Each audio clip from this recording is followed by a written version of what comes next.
Saudara-saudari terkasih dalam Kristus, hari ini Jumat 6 Mei 2022 dalam pekan ketiga Paskah. Bacaan dibawakan oleh Margareta Yvonne, Mazmur dilantunkan oleh Skolastika Titi, dan renungan ditulis oleh Alit Paulus. Selamat menekuni Sabda Allah. Marilah kita semakin mengasihi, semakin peduli, dan bersaksi.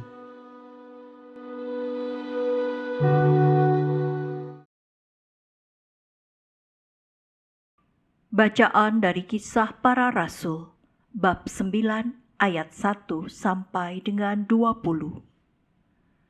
Ketika pecah penganiayaan terhadap jemaat, hati Paulus berkobar-kobar untuk mengancam dan membunuh murid-murid Tuhan.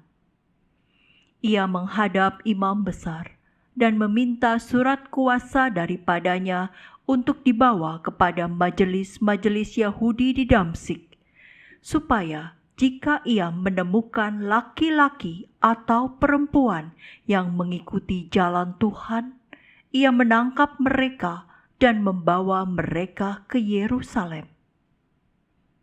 Dalam perjalanannya ke Damsyik, ketika ia sudah dekat kota itu, tiba-tiba cahaya memancar dari langit mengelilingi dia. Ia rebah ke tanah, dan kedengaranlah olehnya suatu suara yang berkata kepadanya, "Saulus, Saulus, mengapa engkau menganiaya aku?" Jawab Saulus, "Siapakah engkau, Tuhan?" Katanya, "Akulah Yesus yang kau aniaya itu.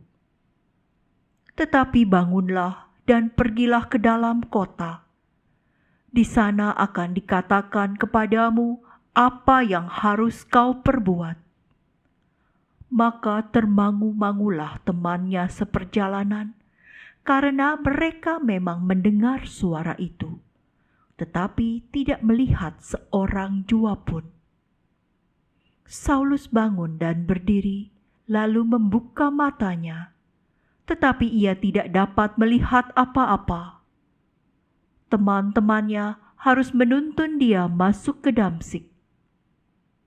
3 hari lamanya Saulus tidak dapat melihat, dan 3 hari lamanya ia tidak makan dan minum. Di Damsyik ada seorang murid Tuhan bernama Ananias. Firman Tuhan kepadanya dalam suatu penglihatan, "Ananias," jawabnya, "Ini aku, Tuhan." Firman Tuhan, "Pergilah ke jalan yang bernama Jalan Lurus, dan carilah di rumah Yudas seorang dari Tarsus yang bernama Saulus. Ia sekarang berdoa, dan dalam suatu penglihatan ia melihat bahwa seorang yang bernama Ananias masuk ke dalam dan menumpangkan tangannya ke atasnya supaya ia dapat melihat lagi." Jawab Ananias, "Tuhan, dari banyak orang telah kudengar tentang orang itu, betapa banyak kejahatan yang dilakukannya terhadap orang-orang kudus-Mu di Yerusalem. Dan ia datang kemari dengan kuasa penuh dari imam-imam kepala untuk menangkap semua orang yang memanggil nama-Mu." Tetapi firman Tuhan kepadanya, "Pergilah, sebab orang ini adalah alat pilihan bagiku untuk memberitakan namaku kepada bangsa-bangsa lain, kepada raja-raja dan orang-orang Israel.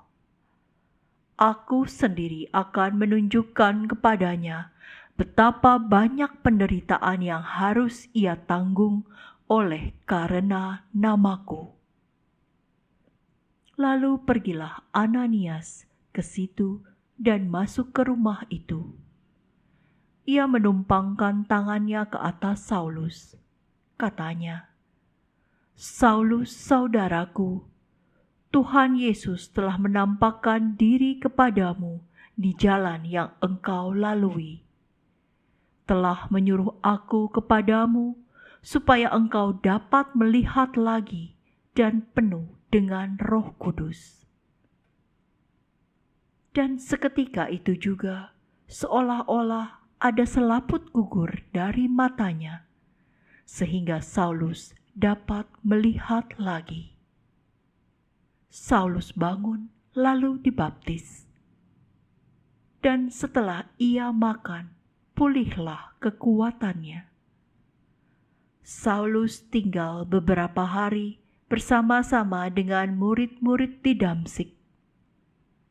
Ketika itu juga ia memberitakan Yesus di rumah-rumah ibadat dan mengatakan bahwa Yesus adalah Anak Allah. Demikianlah sabda Tuhan.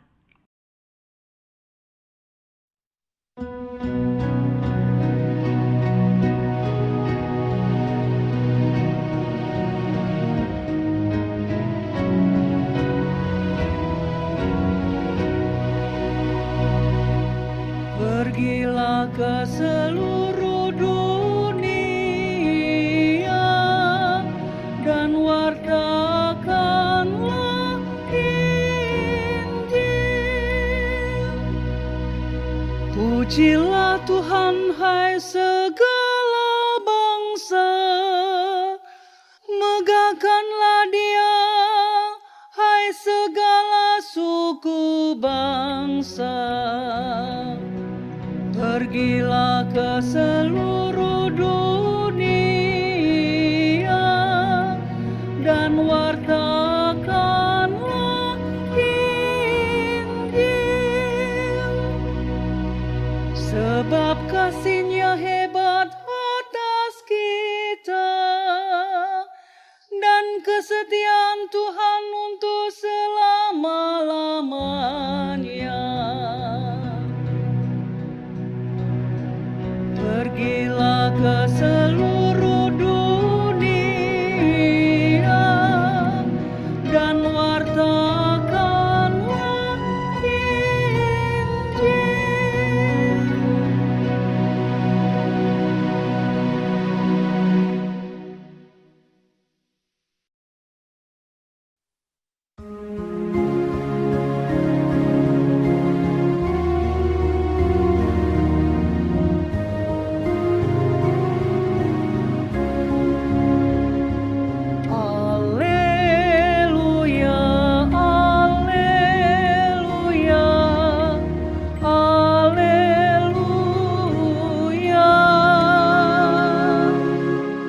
Barang siapa makan dagingku dan minum darahku, ia tinggal di dalam aku dan aku di dalam dia, sabda Tuhan. Haleluya, haleluya, haleluya, haleluya, haleluya, haleluya.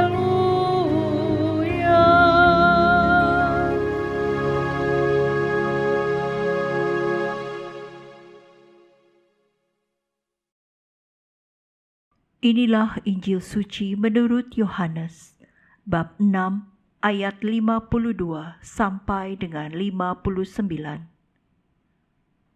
Di rumah ibadat di Kapernaum, orang-orang Yahudi bertengkar antara mereka sendiri dan berkata, "Bagaimana Yesus ini dapat memberikan dagingnya kepada kita untuk dimakan?" Maka kata Yesus kepada mereka, "Aku berkata kepadamu, sesungguhnya jikalau kamu tidak makan daging Anak Manusia dan minum darahnya, kamu tidak mempunyai hidup di dalam dirimu. Barang siapa makan dagingku dan minum darahku, ia mempunyai hidup yang kekal, dan Aku akan membangkitkan dia pada akhir zaman. Sebab dagingku adalah benar-benar makanan, dan darahku adalah benar-benar minuman. Barang siapa makan dagingku dan minum darahku, ia tinggal di dalam Aku, dan Aku di dalam dia. Sama seperti Bapa yang hidup mengutus Aku, dan Aku hidup oleh Bapa, demikian juga barang siapa memakan Aku akan hidup oleh Aku.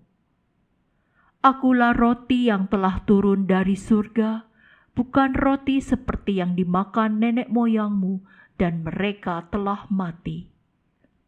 Barang siapa makan roti ini, ia akan hidup selama-lamanya.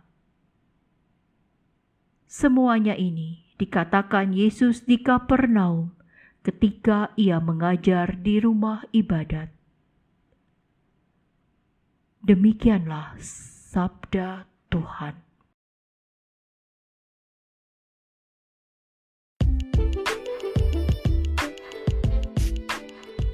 Bertobat dan mengimani roti hidup. Renungan dibawakan oleh Alit Paulus. Selamat pagi, Bapak, Ibu, rekan-rekan muda, dan anak-anak yang terkasih dalam Tuhan kita Yesus Kristus. Apa kabar pagi ini? Semoga semuanya dalam keadaan sehat, tetap semangat, dan penuh sukacita. Masih dalam suasana libur panjang Hari Raya Idul Fitri, dan banyak dari kita yang mudik atau pulang kampung untuk bertemu dengan orang tua dan saudara-saudara. Dan hari ini masih dalam Pekan Paskah ketiga. Dalam bacaan pertama Kisah Para Rasul dan Injil Yohanes yang sudah kita dengarkan tadi, kita diajak kembali untuk melakukan pertobatan dan mengimani roti hidup. Dalam Gereja Katolik, suatu wujud pertobatan dilakukan dengan melakukan pengakuan dosa. Dengan menerima sakramen tobat, yaitu salah satu dari ketujuh sakramen yang diakui Gereja Katolik. Pertobatan adalah hal kedua yang kita kerjakan setelah kita percaya dan dibaptis dalam Yesus Kristus. Pertobatan akan terus menyempurnakan gambar Allah di dalam diri kita, menjadi semakin serupa dengan Allah atau Yesus Kristus. Ada 3 makna bertobat. Yang pertama, bertobat itu berubah. Dalam hal ini, kita diminta untuk menanggalkan identitas lama yang penuh dosa dan mulai mengenakan identitas baru sebagai pengikut Yesus. Selain tiap hari berdoa dan berbuat baik, kegiatan ini perlu dicoba, yaitu tiap hari baca kitab suci dan membuat renungan singkat. Tidak mudah, tetapi harus diperjuangkan. Yang kedua, bertobat itu merencanakan hidup. Setelah kita mengalami perubahan hidup tiap hari dan mendapatkan suasana hati yang tenang, damai, serta menyenangkan, kita diajak untuk mencermati dan memaknai momen perubahan hidup dalam diri kita. Dan timbul pertanyaan dalam hati, apa yang sebenarnya Tuhan kehendaki dalam hidupku? Perencanaan hidup sebagai bagian jalan pertobatan memberikan momen atau waktu untuk lebih banyak dan semakin peka mendengarkan kehendak Allah melalui pengalaman-pengalaman yang menggembirakan atau menyentuh diri kita. Perencanaan hidup yang didasarkan pada kehendak Allah ditandai dengan upaya melatih terus-menerus proses untuk membuat dan memutuskan langkah-langkah hidup baru dan lebih baik yang akan dilakukan ke depannya. bersama-sama dengan komunitas, terlibat dan aktif dalam kegiatan menggereja dan bermasyarakat, baik di lingkungan serta paroki. Makna bertobat yang ketiga adalah bertobat itu berbuat. Menyatakan cinta dan kehendak untuk mengikuti Tuhan tidak cukup berhenti pada kata-kata atau perencanaan semata, melainkan harus diwujudkan dalam perbuatan konkret. Dengan terlibat aktif dalam kegiatan menggereja, semisal ikut kegiatan bakti sosial dalam penyelenggaraan vaksin COVID-19, agar masyarakat semakin lebih sehat, menjadi bukti nyata bahwa Tuhan mengajari kita cinta dan kepedulian dalam upaya melawan pandemi harus diwujudkan dalam tindakan nyata. Hal tersebut menjadi bukti nyata dan dapat menjadi sarana untuk mencintai dan memuliakan Tuhan. Pribadi atau tokoh yang bisa kita teladan dalam hal pertobatan secara total yaitu Santo Paulus, yang sebelum bertobat bernama Saulus, seorang Farisi yang giat menganiaya murid-murid dan pengikut Yesus, yang sudah kita dengarkan dalam bacaan pertama tadi. Lalu apa hubungannya pertobatan dengan roti hidup? Setelah kita mengalami pertobatan terus-menerus, hati dan jiwa kita merasa damai. Disitulah kita berjumpa dengan Allah dan layak ikut ambil bagian dalam perayaan Ekaristi di gereja yang adalah sumber hidup iman kita. Dalam diri manusia ada unsur yang saling melengkapi dan membangun, yaitu jasmani dan rohani yang memerlukan asupan makanan agar tetap hidup sehat dan kuat. Makanan rohani yang dimaksud adalah roti dan anggur yang juga tubuh dan darah Kristus Sang Penebus. Aku berkata kepadamu, sesungguhnya, jikalau kamu tidak makan daging Anak Manusia dan minum darahnya, kamu tidak mempunyai hidup di dalam dirimu. Siapa saja makan dagingku dan minum darahku, ia mempunyai hidup yang kekal, dan aku akan membangkitkan dia pada akhir zaman. Hal inilah yang membuat kita mengimani roti hidup dan mampu melakukan segala sesuatu sesuai kehendak Allah, saling mengasihi, peduli, dan bersaksi sebagai tubuh Kristus gerejanya. Marilah berdoa. Ya Allah, terima kasih atas hari yang baru. Dampingilah sepanjang hari ini agar apa yang kami pikirkan, katakan, dan lakukan berkenan di hadirat-Mu. Sebab Engkaulah Tuhan dan Juru Selamat kami. Amin. Selamat berlibur dan menikmati kebersamaan dengan keluarga dan teman-teman tercinta. Tuhan Yesus memberkati.